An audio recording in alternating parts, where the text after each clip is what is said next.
What's up, everybody? It's your boy Dan in the building. We're here again, man. Letdown after letdown after letdown. We're wondering, man, is there any light at the end of the tunnel? But we're here to talk about it and let this be known. But without further ado, here's my co-host.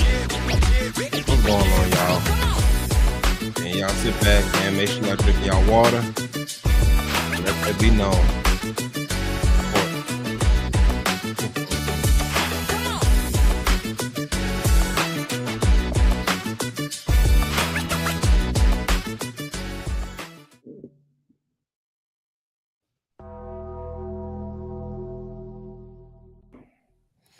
What's going on? What's going on? What's going on, bro? It's a sad day, man, in Dallas sports.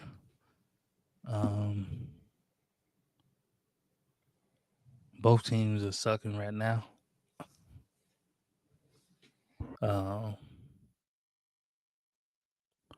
One team was self-inflicted, which is the Mavericks. Like, they did this to themselves. Like, you gave up one of the best players in the world for a sack of nickels. This man AD got hurt within 5 games of the season. I was hoping he was gonna at least reach double-digit game before he started sitting out. But this Negro's hurt. How you get hurt within 5 games of the season? How? Come on now, dog. And this is what you gave up, Luka. Man. Come on. So we seen this coming. I seen this coming. If you're a realist and you're a logical thinker, you seen this coming for the Mavericks. You seen this gonna happen. And when he come back, he gonna play another 5 games and he gonna be out. He played in spurts of 5. But that's that, man. We're gonna go into this Cowboy news, man. The Cowboys ain't doing too much better, man. We getting waxed left and right, no matter who playing quarterback. And I mean, I guess I got to give him props. Shout out to Jerry. He's trying. He's trying. And granted, I wanted him to try because I'm tired of looking at this defense. I'm tired of looking at this defense. And we do need a bona fide All-Pro in this defense. We need one. And Quentin Williams is a bona fide All-Pro. He is a problem to deal with. And for those who don't know, the Cowboys have traded for Quentin Williams. And they have traded for Logan Wilson. Ain't his name Logan Wilson? A linebacker, Logan Wilson. So they trying to bring in some help. For those who also haven't heard, Overshawn will be back. So pairing him with Logan Wilson there. Ravel, the cornerback, will be there. So you're starting to get some guys in. Hopefully Donovan Wilson. He was real close to playing. So hopefully Donovan Wilson is back. And so you start getting back some of these veteran guys and, take some of these young guys out. I hadn't heard too much on Malik Hooker, but Lord, we miss him. Tell him we love him if you seen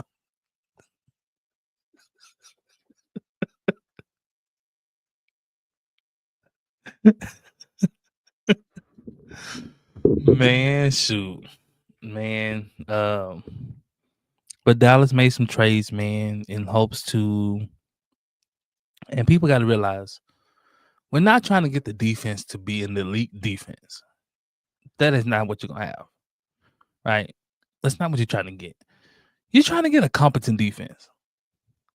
A defense that doesn't beat you,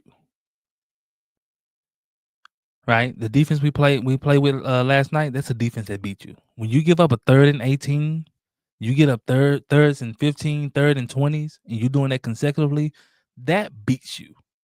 Because that means that's all the times the offense could have had the ball. That's like 4, 5 extra possessions for the offense, which you didn't get out the field, which those led to points. So just imagine if those turn into punts. Now you're talking about a whole different type of ball game now. But the teams aren't stupid. Gannon isn't stupid. He said it before a game, like, as much as we can limit Dak and them from getting on the field, we feel like we got a chance. He said he was willing to go for it on 4th downs if it meant keeping the offense off the field, because he didn't want the offense to get rolling, and now they have a hard time trying to play, keep up with the Dallas offense.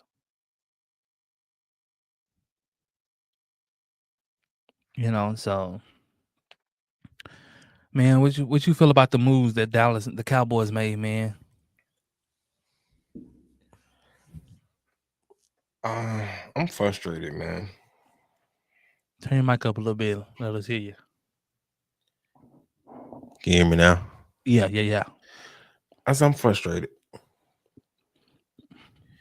You knew your defense was bad weeks ago, and then you just now going to try to make a move to help improve this defense somewhat. Well, I would say he tried. Now, he was trying to get guys like Crosby. He was trying. We know that teams are more likely to deal approaching the trade deadline. He tried also. I heard he reached out to the Bengals about Trey Henderson. The Bengals didn't want to do that. I think Dallas didn't really want to do it because Dallas didn't want to give up a first for Trey Henderson and have to turn around and pay him as well. Man, So we're gonna have to pay somebody.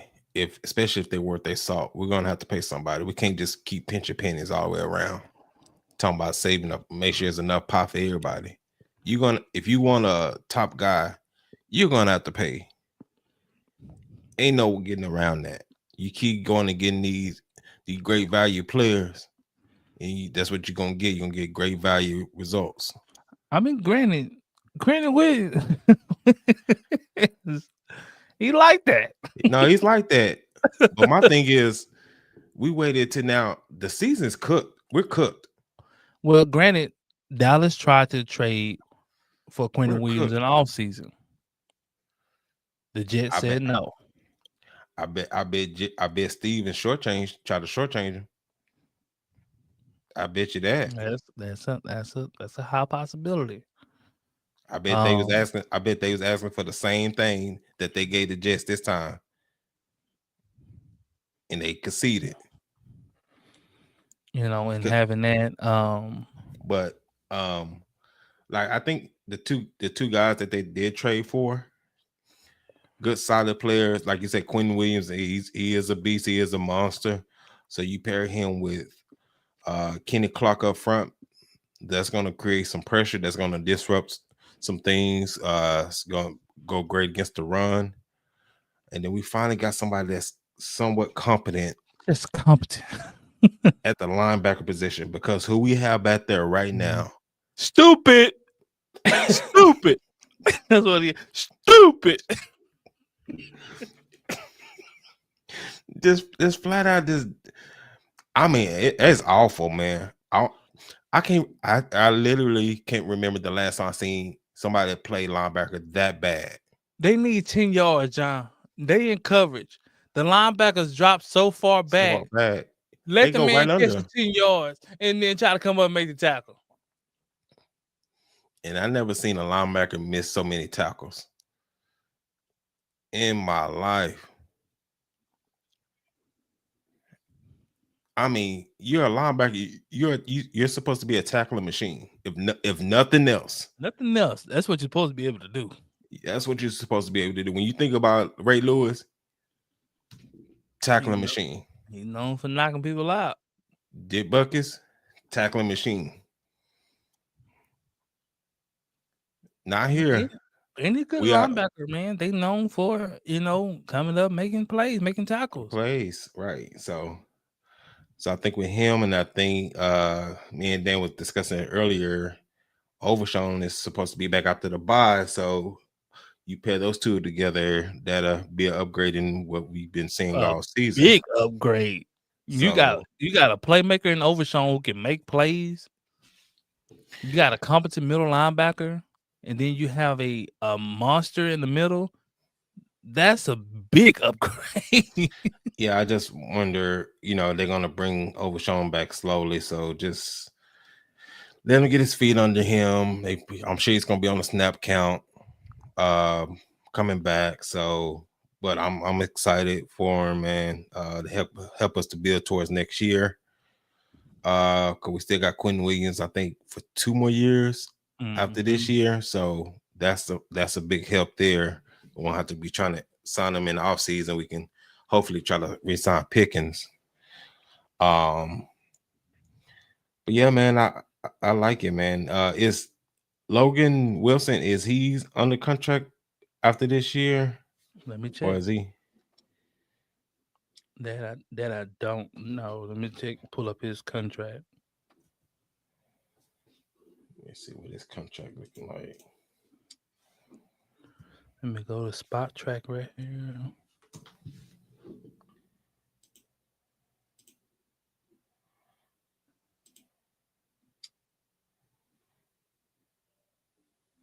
Okay, let's see here. Well, yeah, Dallas happened to 28. Got him 2 years. 2 years. I think It's a he's good only deal. making oh yeah, for cheap too.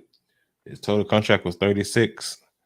4 years for 36. So guaranteed money was on the 14 years. So if push comes to shove, it's not a lot of money gets the cap. You can cut them or whatever if it don't work out. So oh yeah, base salary is 5.3. Oh, okay. So that's good on that front, man. Yeah, I just wish they could make these moves, man, a few weeks ago compared to now when after the season's done. Because what we saw on Monday night, Oh, it was embarrassing. my land, I mean, from every which way, corners getting cooked. They had it set. Brissett was sitting back there looking like an all pro. Had all day to throw. That man back there for 7 seconds. So linebackers ain't nowhere to be found. They ain't never. You don't count on linebacker. I mean, that was just awful, man. But man, like if you go into this all season, bro, with a healthy Logan Wilson and a healthy Overshown, like then you have Malik Hooker coming back, Donovan Wilson, Bland, Quentin Williamson, Quentin Williams, Kenny Clark, Odikizua. Like now you're talking about you got some guys that you can that you can build a defense around. Now you have a core that you can really build around, and Dallas still have a number 1 pick that they can go out and make another splash move in the offseason. Yeah, he can actually try to move up and see if he can get that safety from Ohio State. Can do that. I would put my focus on linebacker though. Man, we need some. But we need help every which way. We need a set of linebackers. Man, we need a set of linebackers like a set of batteries. Not a one, but we need a set of them. We need a set of them, boy, like a remote control, boy. Man, yeah, it's bad when your cornerback is your leading tackle. Our corners are hit. Like Bland and Revell and them, they're hit. I don't Yeah, they hit, but they got hit too. Cause Bland was getting cooked, boy. Man, he was getting worked over, boy. That man he touched dirt. Boy, he scrambled. He was scrambling Bland, boy, like some, like he was at Dennis, boy. Bland, Bland was like, Boy, hey man, CD over there just looking like Bland, like, man, I ain't got no help in there. like, bro, you ain't supposed to get turned around like that. I mean, it's difficult though, man. It's difficult. You know, you don't have no pass rush. And Marvin Harrison Jr., man, he's talented, man. And you talking about just being out there on the island with this guy, and your D line can't get no pressure on him, and you just supposed to be out here like that. Like, you're not gonna be out there on no elite wide out like that. Just out there on the island and think that you just gonna be locking up like that. You're just not. Not Pastor 10, not nobody. Pastor 10, he's a great corner, but his defensive line applies pressure. You can play different when you getting pressure up front. Yeah, I can get up in your jersey. Yeah, I can. Yeah. But when I don't, then yeah, I'm in limbo because I'm like, shoot, I don't want to get too tight because, you know. So it's just a different. Like, look at Bland. Like, when Dallas was generating pressure, look at how Bland played. Let me ask you this, because I do, we need some improvements at a linebacker. We, stated Shamar James. What are your thoughts on him, the rookie? Do you think it's some promise there, or do you think he just? I think so. What's his height and weight? So Shamar James is 6'1", 222. So pretty good size, just kind of light in the. He's small, man. I've seen it too. That's why I asked. But with rookies, you come in, you can always like Logan Wilson, bro, is 245, almost 250. But Logan Wilson is, he's a vet. Like, so. That's what you want thumping. But do you think Shamar James he was getting ran through? Like, they was running through his little hotel other night. But do you think he's now, do I think he could be better? Yeah. But linebacker is a position of how smart you can get and how fast you can get smart. You know, that's the linebacker position. You have to be really, really smart to play linebacker. Because I think he's pretty good. I think it's something you can bring him along, develop him, could be part of some packages. Either you really smart, either you really smart or you have really good instincts. Like, when you look at the top linebackers in the league or of all time, either they was really, really smart guys or they were just super instinctual. Yeah. And that's defensive players in the general. Either they're really smart or very instinctual. Like Troy Polamalu, very instinctual. Yeah. Ed Reed, super smart. Ray Lewis, smart and instinctual. And physical. Luke Kuechly, super smart. He was undersized, but he was really smart. Sean Lee, super smart and instinctual. Just couldn't stay healthy. Just going through guys who play at a high level. Either and that's kind of what Logan Wilson was kind of reiterating, like, just instinctual, or what's going on. So either you can dissect the play, or your instincts just jumps off at you. And right now, that's what Overshown is. He's just really instinctual. Like, he just finds the ball because of his instincts. Now, when Overshown gets the smartness there, now you're talking about, an unstoppable all-pro guy. Yeah.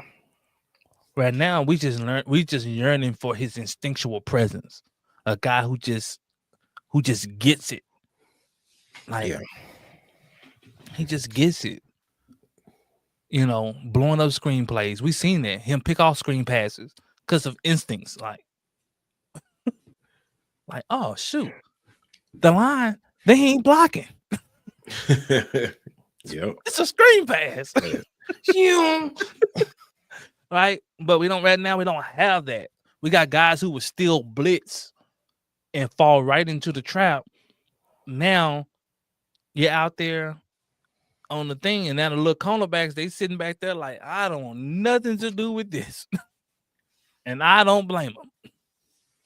This big 200, 325, 30 pounder running full speed, and you 190, you like, hey, bro, I'm trying to feed my family. Right? That's a linebacker's job. I ain't. But the linebackers in the backfield. Just wrong. So, like, we just been missing guys there, the instinctual presence of guys. We've been missing them. We miss guys, big time, man, in that instance. So we will see. So we got the interviews from Logan and Quentin Williams, man, that we can go over. So Dan was just talking about Logan Wilson. We could start with him, man, and kind of see what he said when he landed here in Dallas for his first little press conference there.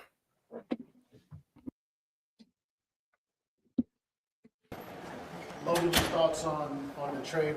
How surprised were you?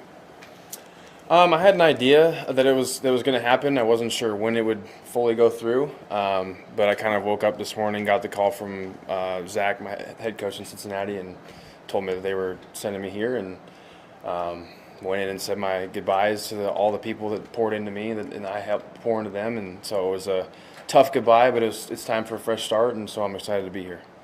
You had asked for a trade, did you know was the Cowboys before this morning? Did you know they were interested? I knew that they were interested. I didn't know who exactly it was going to be. There was a couple other teams that I was told that were interested, but that was just kind of the gist that I got from it. So clearly this is where you want to come, right? Huh? This is where you want to come, right? Yeah, for sure. Absolutely. Now that you're here. Yeah. Do you know enough about the scheme and the people around you to have a sense of how you fit in with your skill set? Not yet. Haven't met with the coaches yet, just to kind of get that background that we're looking for. I'll do that either tonight or tomorrow morning, and so go from there. But just looking forward to trying to do my part to help this team win some games. So write the scouting report on yourself. What do you bring? Tough, physical, hard-nosed attitude. Try to find a way to make plays on the ball and get the ball back to our offense. Logan, what was kind of your So, mindset? yeah. Obviously a big life change too when you're on the plane coming here. What's kind of going through your head when you get traded like this? It's a whirlwind. You got to pick up your whole family and move. I got a wife and a daughter back home, a couple dogs and a cat, and so I'm a homebody. But it's tough. You got to, especially being in Cincinnati for 6 years. Like, we grew a lot as people. We started our family there. My daughter was born there, and so Cincinnati will forever hold a special place in my heart and for everything that we accomplished there. But excited for a new beginning, a fresh start, and I'll get my wife and daughter out here as soon as we can. And obviously, a friend for linebackers is big defensive lineman. Getting traded for Quentin Williams today too. What was your reaction to that? And I guess how excited were you?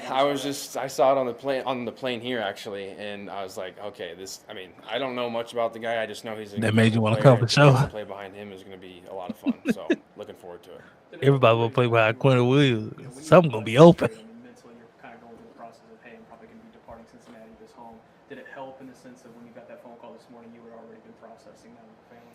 Yeah, I feel like you process it, but it's not real till it's real. You know what I mean? Like, until you get the call that you're actually being traded somewhere, that's kind of when it hits you. Like, as soon as Zach called me, like, I started sweating a little bit. It's like draft day all over again. You're trying to go to a whole new city, meet a whole new team, whole new coaching staff, all those different things, and so. Everything's. I'm a big believer in faith in the man above, and everything's has a bigger plan, and so Amen. Just gonna trust in him that he knows. Ooh. What about Dallas's appeal to you? What's that? What about Dallas's appeal to you as a player? Just a new opportunity for a fresh start. Come in. Obviously, the offense is good, and we're just trying to do our part on defense to help contribute and try to get some wins down the stretch. Good timing with the bye week. You're able to dive into the playbook a little bit more. Yeah, for sure. That'll definitely be helpful in that.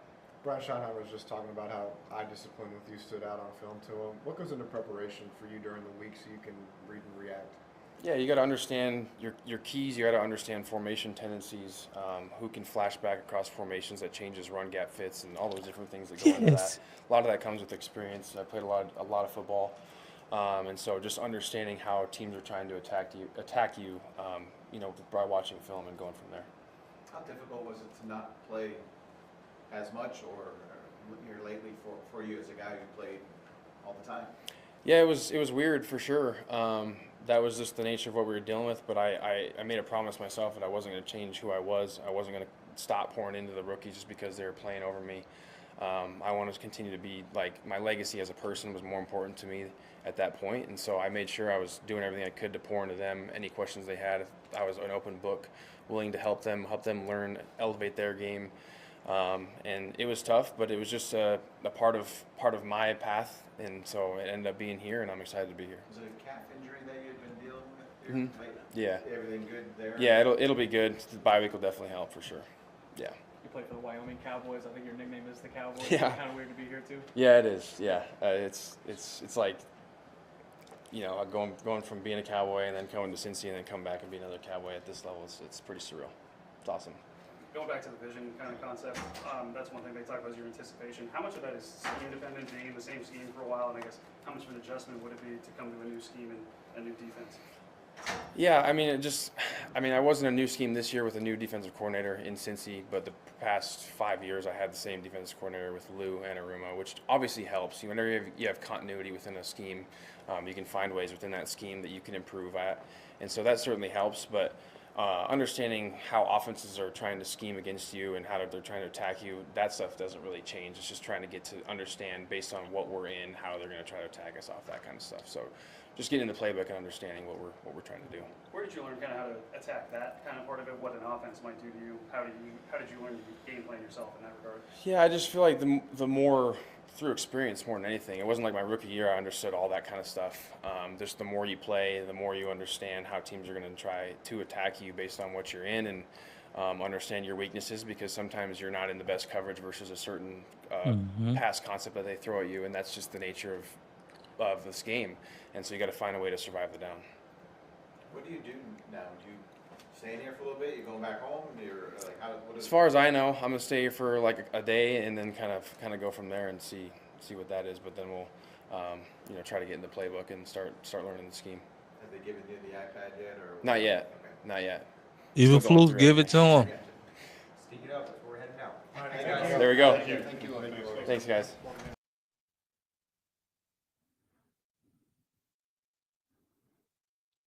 And there we have it, man. The newest Cowboy, Logan Wilson, man. He talked about a lot of fundamental things like run fits. Basically knowing how to run fit. And Shadi was saying that jumped off the screen, his ability to run fit and his anticipation. Like him anticipating what's happening, what the defense could throw at them. And he was saying based on what we're in, knowing what would hurt us. Like, man, we in cover 2, man, they run this will hurt us. Or, man, if we in, quarters, this will hurt us. So just kind of anticipating your weaknesses. And so, you just look for a competent guy who just, he sounds like he knows football. Like, I know football. So, what's your thoughts, John? Yeah, man, he sounds real cerebral when it comes to the game. Very technical. So I'm gonna watch some more film on him, but just from the way he was talking, he was talking, technical, and then even when the run fit breaks down, being able to adjust. And the linebackers that we have now, when the run fits is broken, they are lost. They broken. And they are the main ones that are busting the run fits. And Those so long runs are your happening long because runs, no one is fitting the gaps. or they shooting the wrong gap. The gaps, or they overshoot the gap. Shoot Like gap. he's saying, understanding how to really run fit. Run fit. When they do motion, how to adjust your run fit on how they basically their motion, and then not only the motion, but who they're motioning. So you're understanding their personnel. So that comes from watching film. Like plays are there to be made. Like Kenny Clark is taking on the double team. So it's plays to be made. This plays there. It's not like they're getting to the second level on a consistent basis. So you should be clean. You add Quentin Wilson with Kenny Clark. Really, you really should be clean to make and plays. that's what he was saying. Like when I heard that, I was like, "Ooh wee," like yeah. So you got them two jokers up front, let alone you bring in Osa. So like you have a lot of guys. They probably use Osa and Quentin when it's pass rush down. Mm-hmm. They're really, really good at pass rushing. Kenneth Clark is really of a run type of guy. But Quentin Wilson, they can pass rush. Quentin Wilson and Odikizua, they can pass rush inside. Yeah, so but yeah, man, I know you're gonna miss them, man. But they trade your boy Mozzie. Man.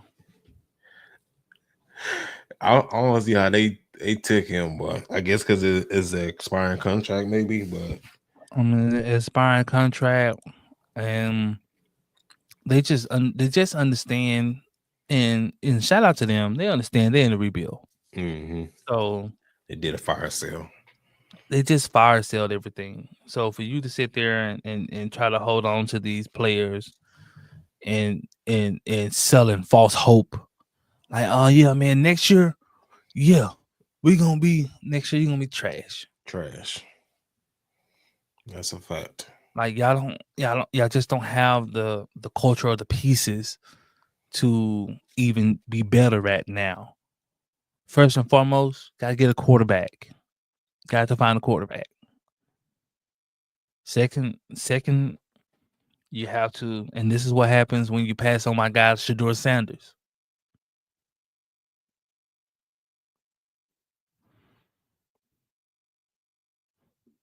Yeah, I heard the Jets reached out and tried to actually trade for him. I heard the Browns didn't want to do it. Just holding them hostage. That's typical Browns, though. But I think that came from the GM. Now, the GM, that's Shedeur's guy.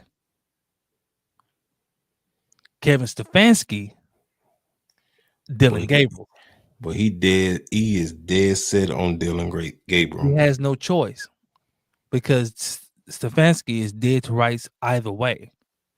If he benches Dylan Gabriel and puts Shedeur in, and Shedeur comes in and starts playing well, now it's looking like, you mean to tell me you couldn't change this weeks ago? Or if you rise out with Dylan Gabriel, you lose the locker room, you're still dead. So he's in a lose-lose situation. His only hope is somehow that Dylan Gabriel somehow become a really good football player within the next couple of weeks. Bro, that ain't gonna happen. They ain't number 2 or 2. That ain't gonna happen. He ain't gonna be him. And so that situation there, he's just dead in the water. He knows that he needs to put Shedeur in, but he also knows if I put him in, my job is done.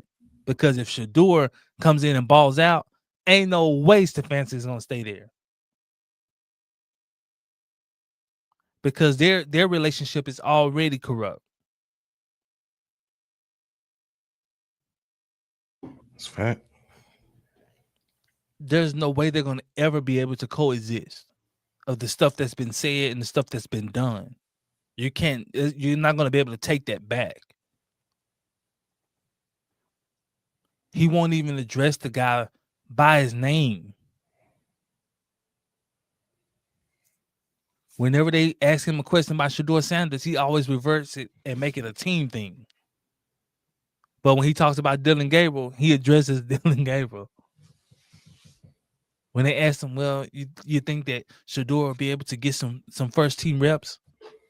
Well, we want to make sure the whole team is prepared and everybody is prepared, and it's like, no, it's not what I asked you.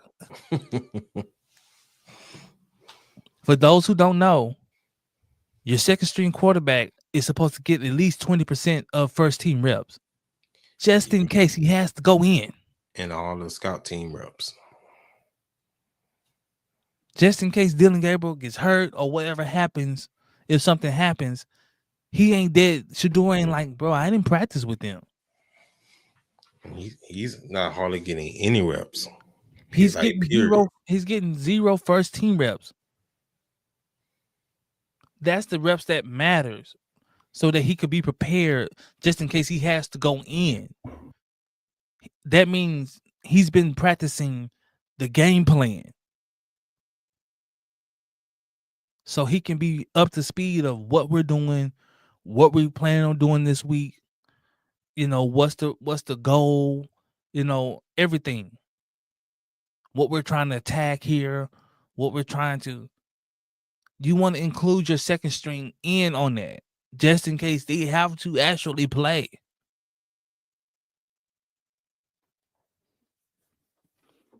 So, man, it's crazy.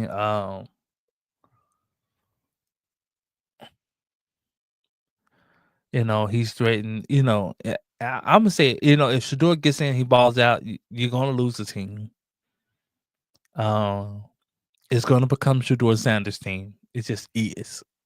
It's gonna become Shedeur Sanders' team. And I know they fighting against that. The owner don't want him. The owner said he didn't want him. That's the first time I've ever heard an owner come on there and say that about anybody on their team, on their current roster. And he volunteered it. He wouldn't even ask the question. I have never, and I'm a Cowboys fan, and Jerry is a wild boy. But I've never in all my years of watching football have ever heard an owner or an executive ever come in there and say that about a player that's on their current roster. That no, hey, I didn't really want him here. To a young rookie that's on your team, who hadn't done nothing to you, who hadn't, he ain't been jacking up. He ain't been, he been going with the motion. Whatever y'all tell me I can do, I do. Whatever y'all tell me I can't do, I don't do. He ain't rocked the boat. You don't give him no reps. He go out there and work with the water boys. He ain't got on there talking about, I don't know why I ain't getting no reps. They need to give me some reps. He just said, I'm just trying to stay ready. So when it's my time, I can get in and be ready.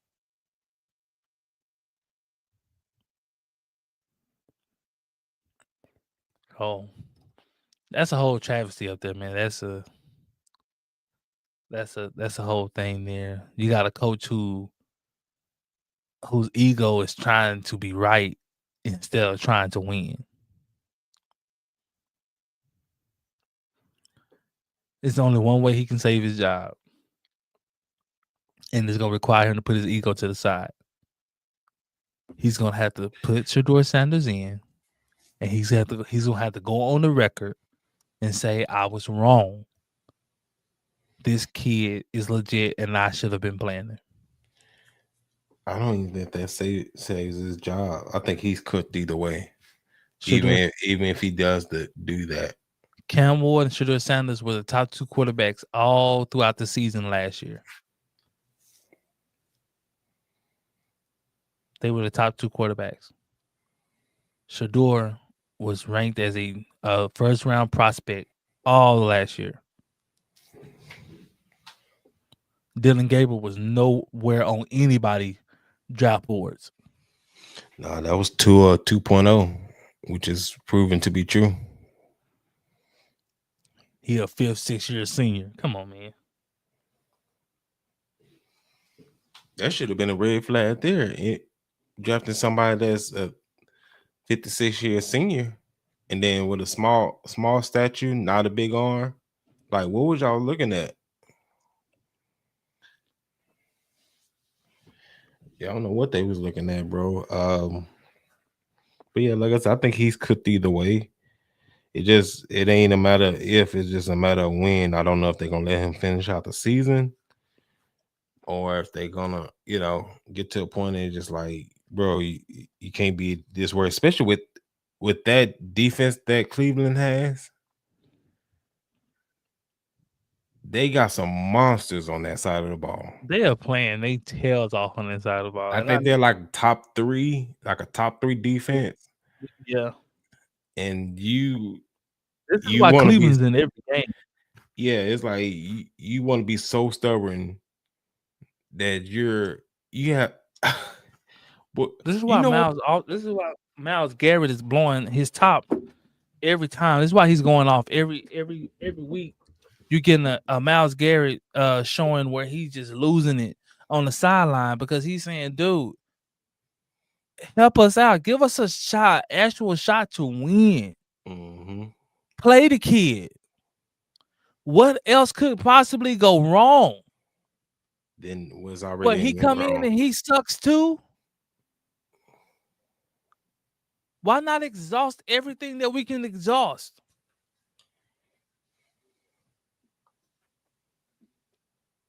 So, man, that's that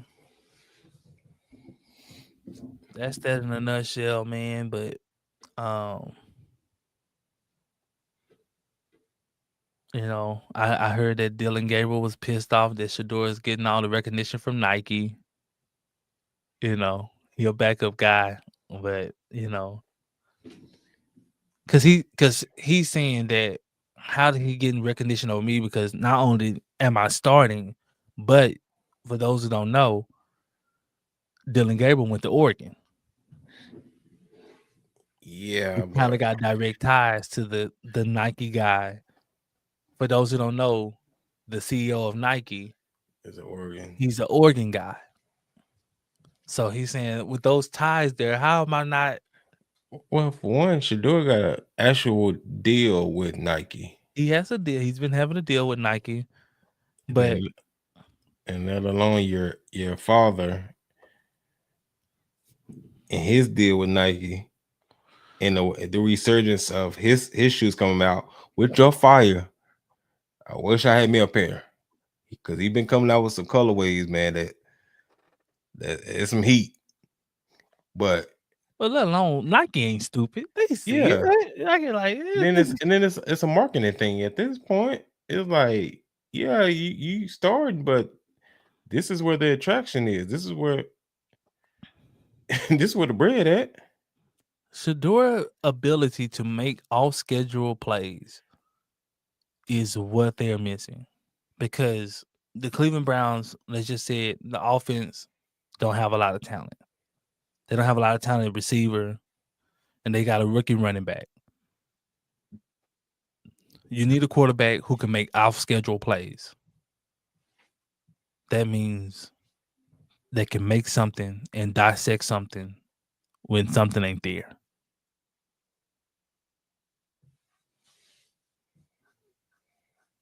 Shador, he can dissect. He's been having to use his brain. He's not a super athletic guy. He's a brain guy. Dylan Gabriel got a noodle of an arm. He don't throw well outside the numbers. If you've been watching the games, look at his outside the number throws. It's like, whoa. He's averaging 4.4 yards per throw. That's impressive. That's like us throwing out there. My son could throw that. Oh, that's literally like people like that's literally like us. If they suited us up on Sunday, that's literally how we will be. Check down Charlie. Exactly. That's like us. That's like a pedestrian, like an average athlete guy who was an athlete growing up. He'll come out there and do that. Like, man, you throwing 4 yards a pop? Like, and you throwing the ball 50 plus times? The receivers look so frustrated because, like, dude. And you got Jerry Judy. Jerry Judy, like, man, I don't even know what's. Jerry Judy, like, yeah, well, we seen you open a couple times. He, man, I don't know, man. Yeah, I was open. This shit throwing like John Moran. Y'all go talk to him. Man, they Ja whole nother different story, man. They take Ja off that ball, man.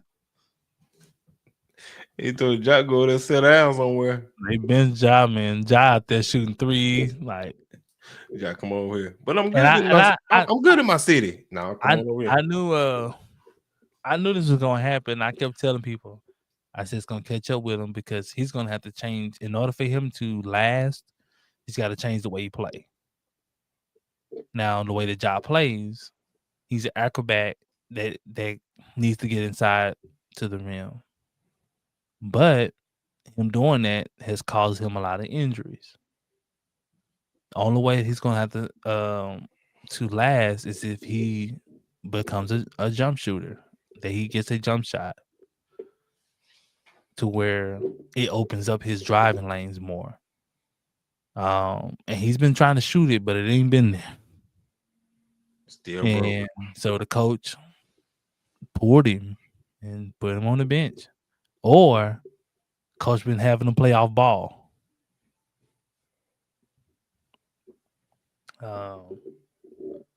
So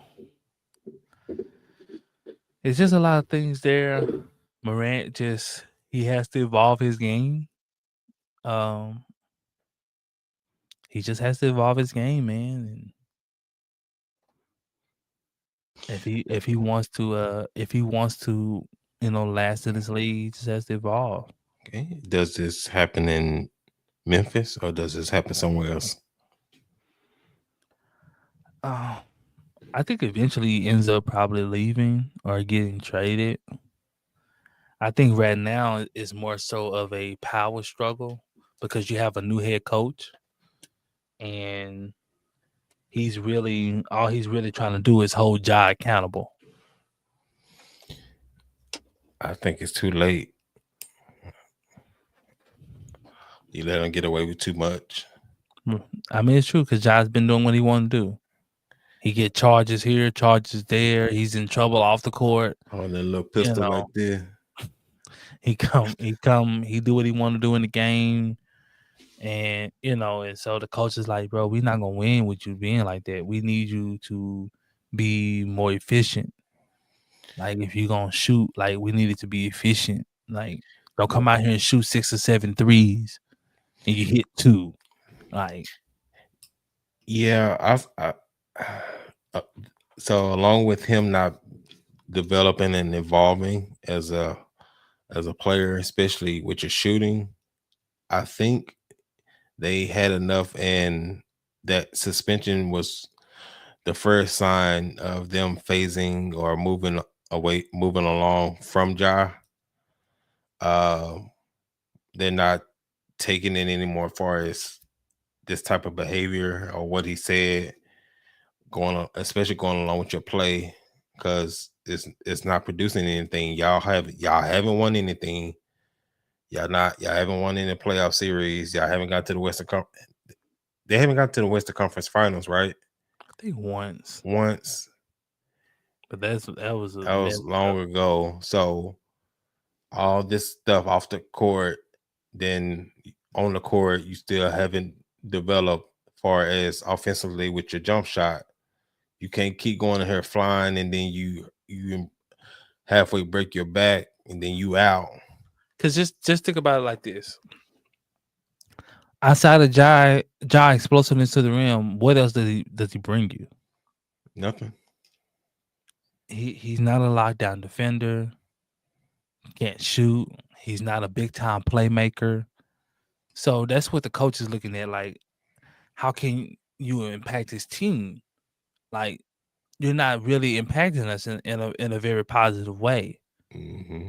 Like sure, most players have deficiencies. They do. You know, you look at point guards across the league, like, Trae Young, he's small in stature, not a big, not a good defender, you know, because of his size. But man, he can shoot the piss out the ball. He gonna get you, 13, 14 dimes on a nightly basis. You know, he can drive. His impact. He's efficient in his shooting. Mm-hmm. Is he not gonna shoot no crazy? He's not gonna be crazy. He's shooting 30% from three, and so you look at that, or you look at guys like Luka, Steph. Like, look at the impact that they can have on their team. How they can make guys better around them, and that's what you kind of look at Ja to do. Like, I need you to, you know, be that guy. To make guys around you better. Instead of teams packing the paint and now you're not efficient. Because that's what teams are gonna do. They're just gonna pack the paint. They're gonna go under every screen and they're gonna pack the paint. That's what I would do. Cause that's all Dallas do against them. When Dallas play them, we play everything under. Cut off the lane, and you render him inefficient at that point. But yeah, I just think they're slowly phasing them out, man. They'll tolerate it until they met their within that they're within, and now you're like, look, man, you ain't got paid, and Now, what's some teams you think that would trade for Ja? You know what? Well, it's some, but I think his trading value is not as high as his contract, so he might be in a I heard pickle. Sacramento said they was interested. Who they gonna trade? They're gonna give up Levine? Levine and a couple other players. I guess they have the space because they didn't pay De'Aaron Fox. They traded him, so they have that space. But that wouldn't make sense. That's just another person to clog the paint. You got Sabonis, you got DeRozan, and then you bring in Ja. That's spaces is gonna be horrible. One place that might get him right, and they might need each other, and that's probably Miami. That would get him right with Pat Riley. Pat Riley. That Spoelstra. would get that structure. That would get him right. I think they need each other. Yeah. Probably trade Tyler Hero. You can get him in there. Yeah, that's what he need because his dad ain't gonna do nothing. His dad out there, he egging it on. His dad ain't nothing but a friend, man. That's He's just it. there. He don't want to mess up the money pipeline. Hey, baby. Hey, baby, keep doing what you're doing. You good. No, man. That would probably be hit I would say even venture to say to save his career, man. Or to take the next step. Yeah, Miami might be his best bet. But yeah, outside of that, I don't think it's a lot of teams that's really gonna just. It's a couple of teams that like Miami, maybe Utah. I can't see Utah doing that. Maybe Brooklyn. Brooklyn may be crazy enough to do that. It'll be a disaster, but yeah, I can see Brooklyn doing that. You put them in a big market like that, and nobody to answer to, boy, that'd be a disaster.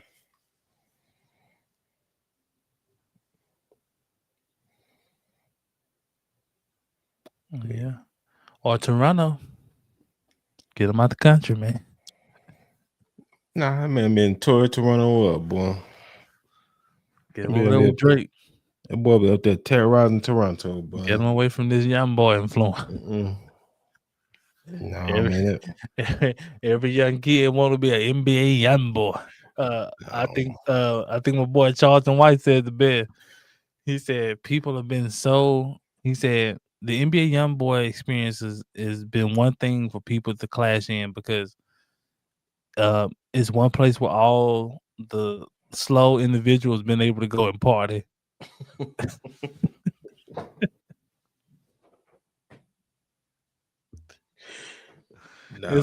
said it's a slow event.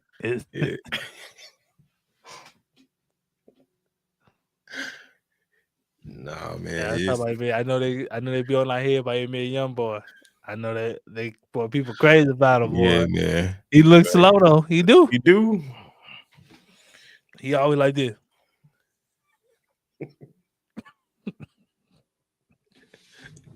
Leave that dope alone. I don't think it's dope, man. I think these guys are really. No, it's that, but they doping too. Man, these guys, you know how many kids drop out of school, man? Oh yeah. I think a lot of them can't read and stuff, man. It would not surprise me, bro. It would not surprise me at this point.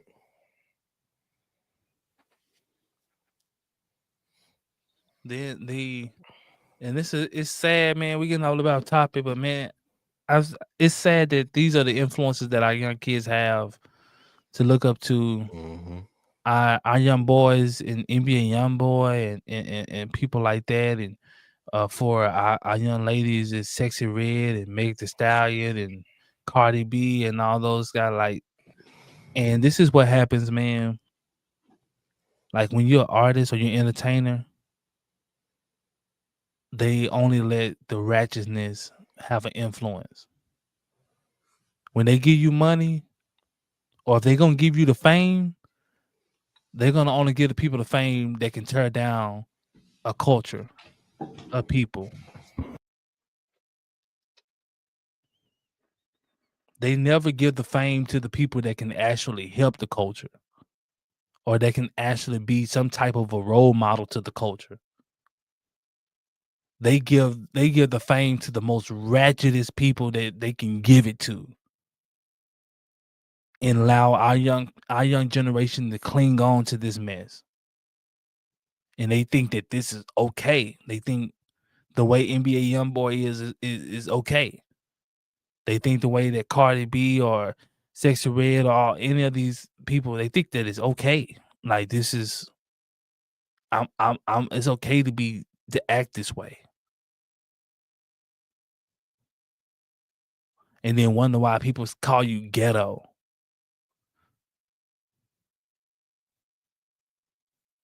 Or call you a nigga. You get mad. Because yeah, you're acting uneducated. That's what a nigga is.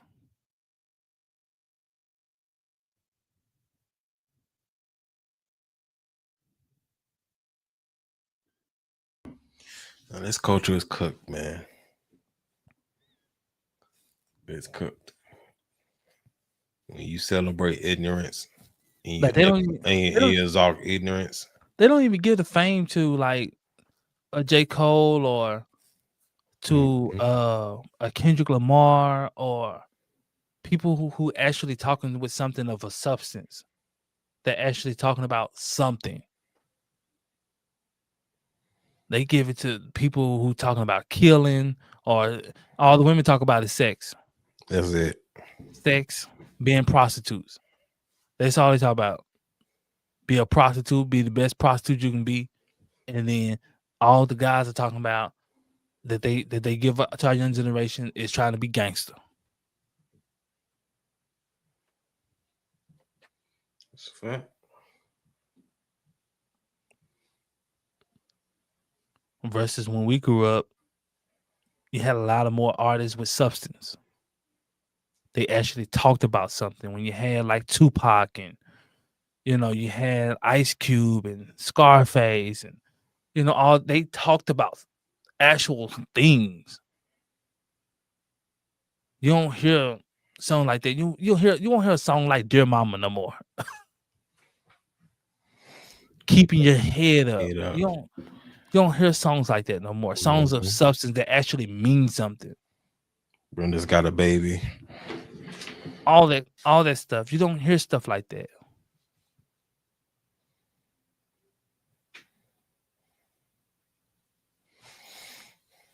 Like I said, man, this culture is cooked, man.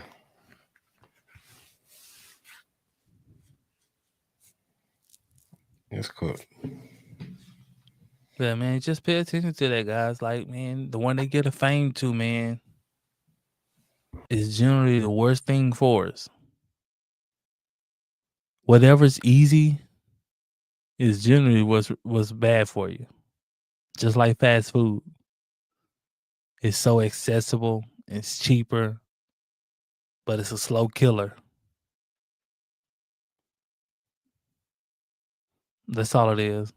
NBA YoungBoy, Cardi B and them are like fast food. It's ready, it's accessible, it's right in front of your face. You can go around the corner and there's probably a McDonald's on your block where you stay at. Or Wendy's or McDonald's or whatever. That's how the artist is today. But if you want some of substance, you probably got to drive a little bit. Might be a wait when you get there too. And it's going to cost you more.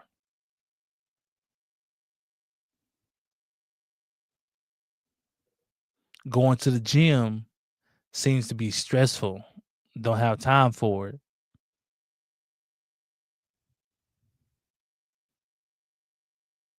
But people will neglect that and do other things. Like you get consumed with your phone or you get consumed with TV. My grandmother told me something a long time ago when I was a kid. And I used to always ask, can I watch TV? Can I watch TV? And she said, you want to know what the biggest devil is? I said, no. And she pointed to the TV. She said, it's one of the biggest devils you ever know. Because everything is programmed.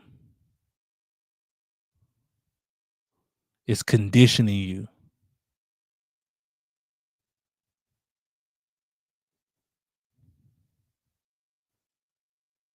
That's all they're doing to us is conditioning us, conditioning our minds, conditioning our youth minds. Our youth are gone. Their mind Cooked. is gone.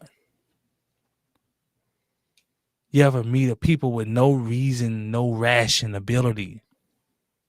You can't ration with these people.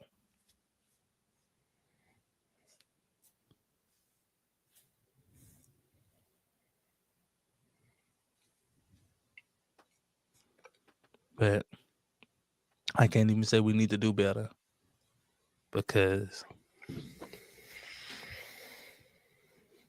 I would just say this. You know, man, whoever you are, you come across the video, you do better. You know, you raise your children better. You let them know, man, at the early age, man, what the silent killers are, man. You let them know. Let your kids know it's okay to be themselves. Let them know it's okay to be a nerd. It's fine. Let them know that fitting in is not cool. Let them know if they have to be something different to be around people, they don't need to be around them. Let them know if people don't like them for who they are, that ain't their friends. Let them know to be around people that like them.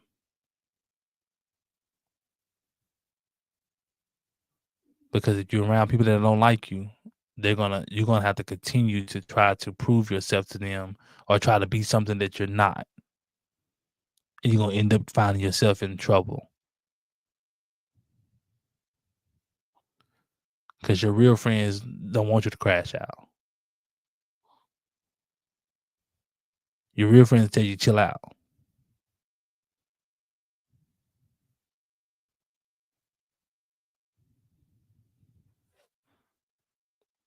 And please, before your child dates somebody, man, please find out who their parents are.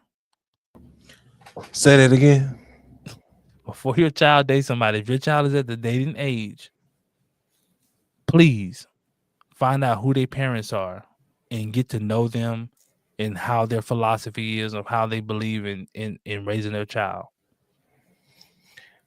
And also, preferably a 2-parent household. Preferably. Don't want to teach your minds. Don't pursue nobody. They ain't got no daddy. A lot of issues, man. Baggage.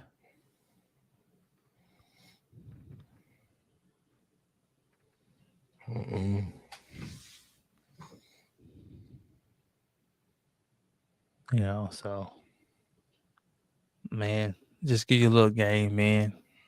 Suck on it. Please stop pouring this rap music into your kids, man. Music with no substance. You know, please push your child, man, so they can be better in every phase of their life, man. Educationally, everything, man. Don't let off your children, man. Be tough on your children, but be fair. You know, that's one of my philosophies I always have with my boys. That I tell them, man, yeah, I will be tough on you, but I will always be fair to you.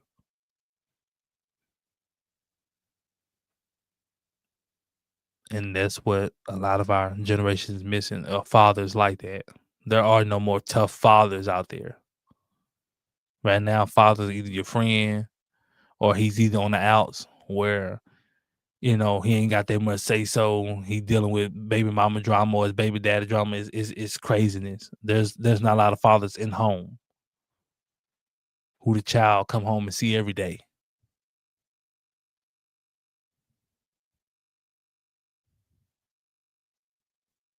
There's not a lot of fathers that's going up to the school, meeting with the teachers.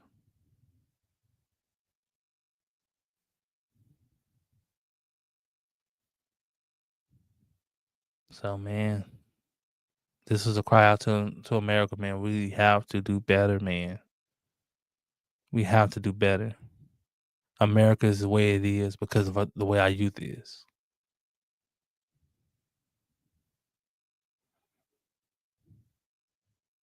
Our youth is keeping this country thriving the way that it is.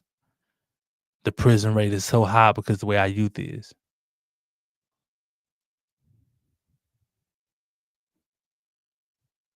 You got people online bragging because we the murder capital. Dude.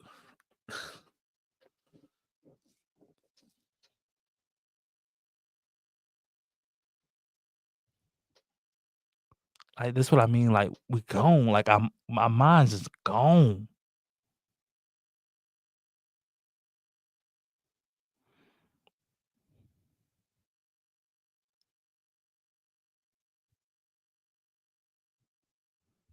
People out here itching to kill somebody.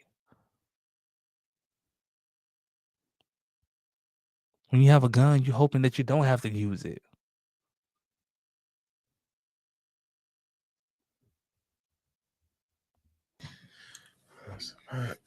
And then most of us, you buy a gun. When you buy your gun, you have in mind of a black person. There's a saying in the black community, I wish an end would. That's a fact. But I digress, man. At the end of the day, it's your choice. It's your life. I just said, man, reevaluate some things so that your child can be better than you. And so that we can raise a better generation than this generation here. And I'm not saying of tangible things. I'm saying that just as individuals, as just people. Right now, we're people of no morals. We don't even value nuclear family anymore. We don't value nothing. We don't even value life.